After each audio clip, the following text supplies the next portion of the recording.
2025 உள்ளூராட்சி மன்ற தேர்தல் வாக்குப்பதிவு ஆரம்பம். வாக்காளர் அட்டை இல்லையெனினும் வாக்களிக்க முடியும். தேர்தல்கள் ஆணையாளர். கொழும்பில் பாடசாலைக்கு அருகே சிறுமியை கடத்த முயற்சி. சிசிடிவி கேமராவில் காத்திருந்த அதிர்ச்சி. வெளிநாட்டு வேலைவாய்ப்பு மோசடி தொடர்பாக 6 அதிகாரிகள் இடைநீக்கம்.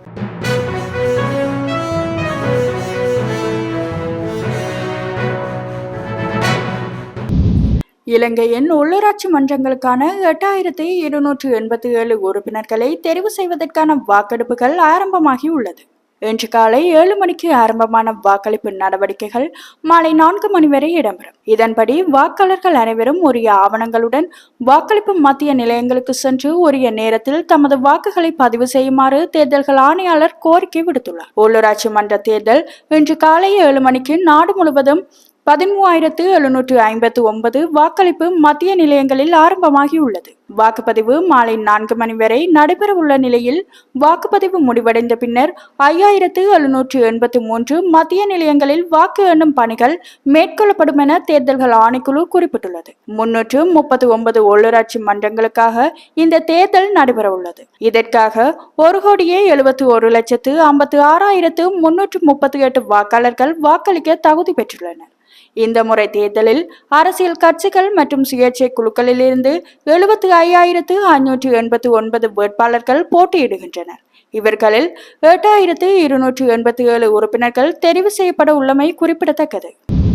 தற்போது நடைபெற்று வரும் உள்ளூராட்சி மன்ற தேர்தலுக்கு இதுவரை உத்தியோகபூர்வ வாக்காளர் அட்டை கிடைக்காதவர்கள் இருந்தாலும் அவர்கள் வாக்களிப்பு நிலையங்களில் தமது வாக்கை செலுத்துவதற்கு எந்தவித தடையும் இல்லை என தேர்தல்கள் ஆணையாளர் நாயகம் சமன் ஸ்ரீ ரத்நாயக்கு தெரிவித்துள்ளார். இதுவரை உத்தியோகபூர்வ வாக்காளர் அட்டை கிடைக்காதவர்கள் இருந்தால் இன்று உப தபால் அலுவலகங்கள் திறந்திருக்கும் எனவும் அங்கு சென்று தமது வாக்காளர் அட்டையை பெற்றுக்கொள்ள முடியும் எனவும் தெரிவித்தார்.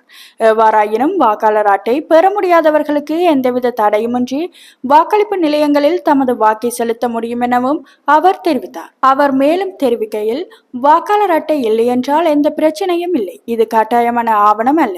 இது இல்லை எனினும் எந்த ஒரு பிரச்சனையும் ஏற்படாது. வாக்கு செலுத்துவதற்கு மிக அவசியம் அடையாள அட்டை ஆகும். இது தேசிய அடையாள அட்டையாக இருக்கலாம், இல்லையெனில் செல்லுபடியாகும் கடவுச்சீட்டு, செல்லுபடியாகும் சாரதி அனுமதி பத்திரம் ஆகியவையாக இருக்கலாம். நீங்கள் ஓய்வு பெற்றவர் என்றால் அரசாங்கத்தால் வழங்கப்பட்ட ஓய்வூதிய அடையாள அட்டையை பயன்படுத்தலாம். மேலும் சமூக சேவைகள் திணைக்களத்தால் பிரதேச செயலாளர்கள் மூலம் வழங்கப்படும் முதியோர் அடையாள அட்டையையும் பயன்படுத்த முடியும். இதற்கு மேலதிகமாக மத தலைவர்கள் அவர்களுக்கான அடையாள அட்டையை பயன்படுத்தலாம். கடந்த காலத்தில் அடையாள அட்டைகள் மற்றும் வெளிநாட்டு கடவுச்சீட்டுகளில் தாமதங்கள் ஏற்பட்டதால் புகைப்படத்துடன் கூடிய ஆவணம் வழங்கப்பட்டது. அந்த ஆவணத்தையும் நாங்கள் ஏற்றுக்கொள்கிறோம். இவை தவிர தேர்தல்கள் ஆணைக்குழுவால் மாற்றுத்திறனாளிகளுக்கு வழங்கப்பட்ட அடையாள அட்டையையும் பயன்படுத்த முடியும். இவை எதுவும் இல்லாதவர்களுக்கு தேர்தல் அலுவலகங்களில் இருந்து தேர்தலுக்காக தற்காலிக அடையாள அட்டை வழங்கப்பட்டுள்ளது. இந்த ஆவணங்களில் ஏதேனும் ஒன்று இருந்தால் நீங்கள் வாக்களிப்பு நிலையங்களில் உங்கள் வாக்கை செலுத்த முடியும் என்று தெரிவித்துள்ளார்.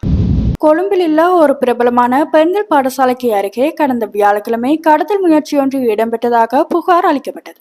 போலீசாரின் கூற்றுப்படி தாய் தனது வாகனத்தில் தனது மகளை பாடசாலையில் இருந்து அழைத்து செல்ல வந்தபோது இந்த சம்பவம் இடம்பெற்றுள்ளதாக கூறப்படுகின்றது.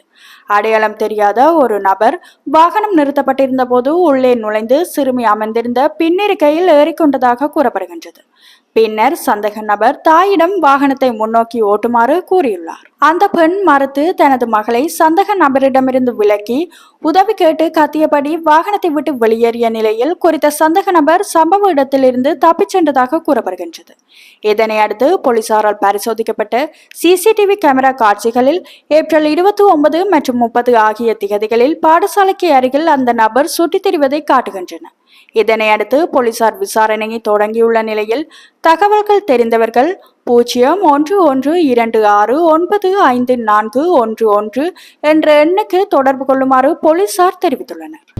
பயிற்சி பெறாத பெண்களை வெளிநாட்டு வேலைகளுக்காக அனுப்பியதில் இடம்பெற்றதாக கூறப்படும் 2.5 பில்லியன் மோசடி தொடர்பாக இலங்கை வெளிநாட்டு வேலைவாய்ப்பு பணியகத்தின் கூடுதல் பொது மேலாளர் உட்பட 6 அதிகாரிகள் இடைநீக்கம் செய்யப்பட்டுள்ளனர். 2022 மற்றும் ஆகஸ்ட் 2024 இடையில் சுமார் 35,000 பெண்கள் பணிகளுக்கு புறப்படுவதற்கு முன் கட்டாயமாக்கப்பட்டுள்ள பயிற்சியை முடிக்காமல் வெளிநாடுகளுக்கு அனுப்பப்பட்டனர்.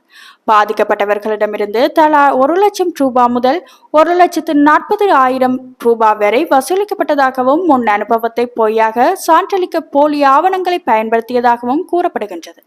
இந்த மோசடி ஊடகங்களால் அமலப்படுத்தப்பட்டுள்ளதுடன் கோப் குழுவிலும் விவாதிக்கப்பட்டது. இந்த வழக்கு மேலதிக விசாரணைக்காக லஞ்ச ஒழிப்பு ஆணையத்துக்கு ஒப்படைக்கப்பட்டுள்ளமை குறிப்பிடத்தக்கது. அம்பன்புல போலீஸ் பிரிவுக்குட்பட்ட பாதனியா அனுராதபுரம் வீதியில் நெலும்பத்வேவ சந்தி அருகே பாதனியாவிலிருந்து அனுராதபுரம் நோக்கி சென்று கொண்டிருந்த லொரி ஒன்று வீதியை கடந்து சென்ற சிறுமி மீது மோதி விபத்தொன்று ஏற்பட்டுள்ளது. நேற்று மாலை இந்த விபத்து இடம்பெற்றுள்ளது. இதில் படுகாயமடைந்த சிறுமி அம்பன்புல வைத்தியசாலையில் அனுமதிக்கப்பட்ட பின்னர் உயிரிழந்தார்.